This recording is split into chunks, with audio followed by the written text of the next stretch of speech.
Hi everyone, it's Sherry-Ann and Khalif here with Faithful with a Few, and we wanted to talk a little bit about our experience when we bought a car a few years ago now, almost 5 years ago.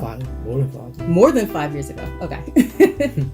So typically most people will tell you, especially personal finance experts, and that you shouldn't buy a new car and you're just throwing your money away. The main reason why the conventional thinking is you shouldn't buy a new car is because of the difference in price. It's called depreciation. As you wear out the item, it gets lower in price.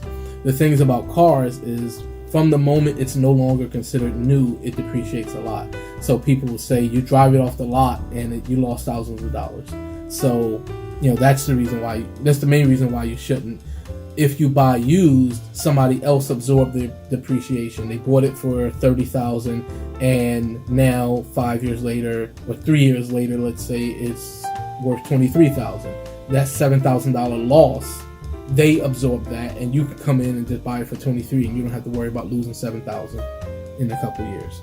So that's the main reason why people typically say that. So we decided to go against that conventional wisdom and buy new.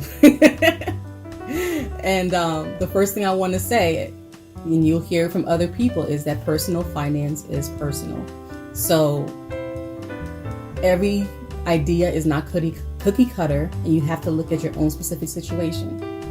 So the first reason why we decided to buy new is that when we considered everything that we wanted in a vehicle, and we were looking for months, Khalif was sick of me being on websites looking at cars, but we looked for months, and I looked at a lot of used ones as well, and pretty much the price was just really close. It was only like a few $1,000s difference between buying the used car that we would want and buying a new one.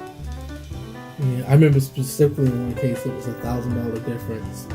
Probably in like 2 years or something. Yeah, probably like a certified vehicle, which I did look at a few of those as well.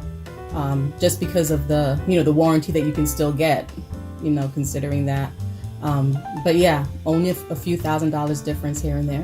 Yeah, and like she said, it's not going to be for everybody, but I just think with that, certain models hold their value. And so you're not going to have, as soon as you drive off the lot, it's $5,000 cheaper. Right. So we have to consider that. The next thing that we considered, we knew we were going to finance, unless we just bought a beater, that we were going to be financing. And you get the best deals, the best rates, the best options with financing if you finance a new car. So, you can get 0%. And there are people who will still tell you with 0% interest, don't buy a new car. So, we knew that we would want to. And I just checked just right now. This is August, the end of August 2020 when we're recording this. And it's over 5% if you have credit score between 600 and I don't remember, 680, something like that. Mm-hmm. You will be paying over 5% on average. Now, depending on where you live and other things, you could be paying more, and that's a percentage for a used car, where you can possibly buy a new car and get 0% interest. And over the life of a loan, which some car loans will go 7 years now, over the life of a loan, those percentage points add up. So typically you'll see them. You can get, like I said, anything in your credit union as well. They'll offer you a better rate for a newer vehicle than a used one. So that was another reason why we did. And the third reason why, got this on me too, right? Yeah, it's on you. So the third reason why was because of the maintenance costs. Now, we're not just judging by experience, because I've had. I want to mention the experience so bad though, but let's not. I mean, that could be another video. This car, but we bought a certified used car before that was 2 years old. Yes, we did. And it had a lot of issues with it. So maintenance costs is another thing that comes. I mean, you'll get a very limited warranty, except if you go certified pre-owned. You'll get some type of warranty, but it's usually for major damage. There's just a lot more things that you have to do to a car, even if it's 2 or 3 years old. That's 2 or 3 years faster that it will begin to deteriorate and break down. And so we've had this car for over 5 years, and we haven't had any yeah, issues. we with haven't it. had to do anything with it at all except basic maintenance. We changed the tires once, change the brakes, things like that. So we haven't had anything major with this. Now, that could be, someone's experience, your experience could be different, but you're going to pay more for maintenance costs. So I mean, we had an elaborate spreadsheet. We did a lot. We did a lot to break this down and to try to figure out what was best. And actually, there were some cases where leasing would have worked out to be the best option for us. Isn't that crazy? Depending on the price of the car that was worked out in the lease, some of the other terms in the lease. But once again, a lot of people will tell you that leasing is a dumb option. Just want to point that out. Yeah. So it would have worked out better, but we couldn't get the exact price that would have made it the best option for us. It just fell short, so it ended up being, we had charts and plotted the price and plotted other things in and said this is what the best option is for us, and the best option was buying. And like I said, so just to say it was, what was yours? You really remember that? It was the price and comparing it to a used car of close things that we wanted in a vehicle. Yeah, so I mean, if you sound fancy, there was lower levels of depreciation than what we have seen, and I think that's happening as cars get newer and there's more technology in them. I can get a 2018 model that has a GPS and has all these other fancy things and heated seats and heated engine block and all that stuff.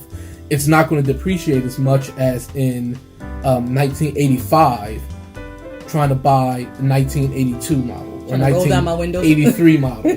Right. There was a lot of things that didn't hold their value, where now cars have a lot of things that hold value over time. So the depreciation is less. The interest rates are typically going to be a lot better for newer vehicles. So if you're financing, it's something to think about. And also, you're going to have maintenance costs, and the maintenance costs are going to be more. All things being equal, maintenance costs will be more on older vehicles. And even if nothing happens yet, you're 3 years ahead or 4 years, or however old your car is, you're going to hit that maintenance point that much sooner. So, and also another thing I think kind of a bonus thing we'll say is that we plan on keeping whatever car we get for at least 10 years or more. And we've had it for over 5 years. After a year or two, first of all, they always mail you things, but the salesman called me on the phone, I think after probably a year or two, and was like, so you ready to trade up to a new vehicle? I actually just laughed because that's just my natural response to everything. So I really laughed and was like, no, thank you, sir. No, we're going to ride this car till the wheels fall off. Yeah, and that's how we've been. My other cars, have been like that. Sometimes the wheel falls off a little sooner than not, but we knew we would keep this for a long haul, and so over years. And that's the other thing I just said. We plotted out even years owning this car down the line for at least 10 years. So we looked at fuel efficiency and what the fuel cost would be and maintenance and everything over the 10-year period, not just the immediate year or two or even the loan period. By the way, we'll pay this car off at the end of the year because our interest rates were so low. We didn't focus on it at all. Yeah. And I guess we'll do a video soon showing you one trick that we did to pay it off even sooner than was scheduled. Yeah. So the only thing I'll say is that what's right for you might not be right for someone else. So if you choose to buy used and you've done your due diligence, then good on you. If you have a used car and it's lasted forever, that's awesome. It's like some Australian thing. All right, good day, everybody. But and if you choose to buy new, once again, just do your due diligence and compare and see what makes the most sense for you. Yeah, that's it. All right, so let us know what you guys did your last car purchase, and also let us know what other things you want us to talk about. Some myths that are out there, or even some conventions that work most of the time, and you want us to evaluate times where it may not work. All right, see you guys later.